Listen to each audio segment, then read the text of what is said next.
With Halloween a week from tomorrow, we have trick-or-treat times for several communities posted online. You can head to kdka.com/links for days and hours where you live.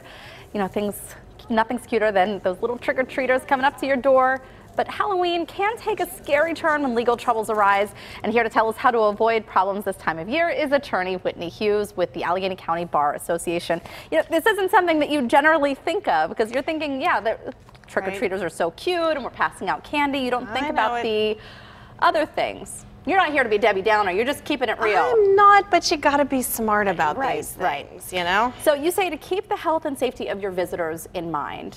Right. I mean, the reality is you want an enticing house. That's why you put the pumpkins out and all the decorations and everything else. But having that enticing front door is what brings people in. So when they're coming in, you need to make sure that it's as safe as it possibly can be. You know, in our neighborhood, we've got people who have the smoke machines and people who are grilling out front and handing out hot dogs and all that other stuff. You got to be smart when you're doing this. Make sure, you know, your pathways are clear, that people can still see what's going on, that you don't have, you know, an open fire pit somewhere where a child can tumble into it, because a lot of Halloween costumes have pieces to them, and a lot of it is just common sense. So make sure that you have a well-lit space, there are no tripping hazards, things like that. Haunted houses, excuse me, are also extremely popular, and we talked about this last week.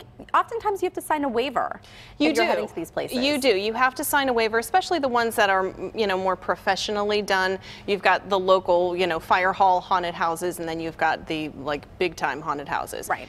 Even if you sign a waiver, which limits their liability some, they still have a duty to protect against what is basically a known hazard to them that you're not prepared for. So a loose floorboard, something that you can trip over, something of that nature.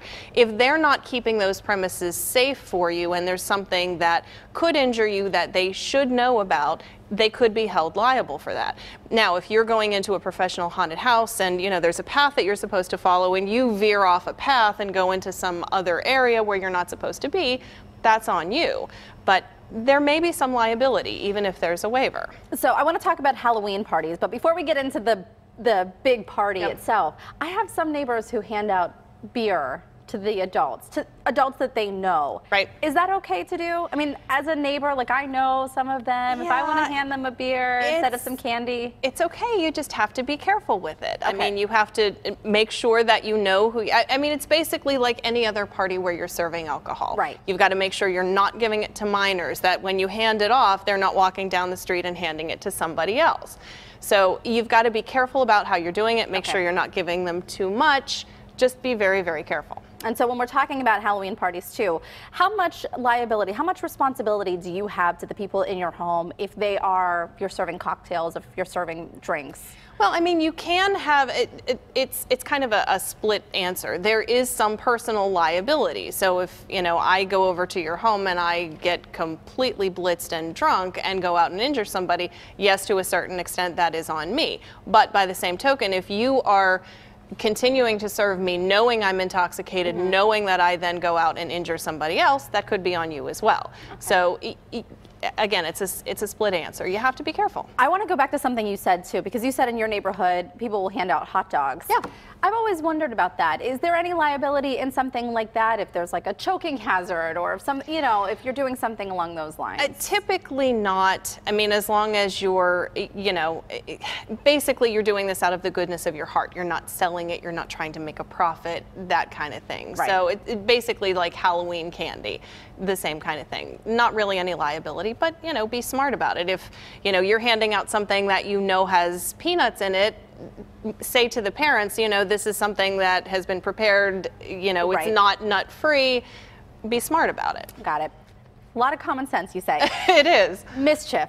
I mean, do people even still do this? Do people still toilet paper people's homes and cars? And they do, and the sad thing is it's gotten a little more hardcore than it used to be. You know, they're going onto people's property. They're going on and moving things, taking lawn chairs, moving them from one place to another. What we used to call Devil's Night, I guess. You know, people go out and do some kind of crazy things to neighbors. You've got to keep in mind that it's not just an innocent prank sometimes. You are actually going onto somebody's property. You're trespassing. If you damage the property at all, if it's something that somebody has to pay to have cleaned up, you could face liability for that. So those innocent pranks, sometimes not so innocent. So we're talking criminal or civil? It could be both. Yeah, it could be both. I mean, it depends on, what you're doing and how much damage you've caused. So if you've got a neighbor who's not real understanding and calls the police, theoretically, you could be charged with a misdemeanor. Right. If property's damaged, you could be sued for that as well. Well, and I think something else to keep in mind, if people think that they're going to get away with it, there are so many cameras that we are unaware of these days. There are, and everybody has their phone, Right. You're taking shots of everything nowadays. All right, good things to keep in mind. Yep. Reality check. Thank you so much. Thanks. Attorney Whitney Hughes with the Allegheny County Bar Association's Lawyer Referral Service. Thank you as always. Thank you. And for any questions regarding any of these issues or to find an attorney, if you have questions of your own, contact the Allegheny County Bar Association at 412-261-5555. That number is right there on your screen, or you can get online at pittsburghlawyer.com.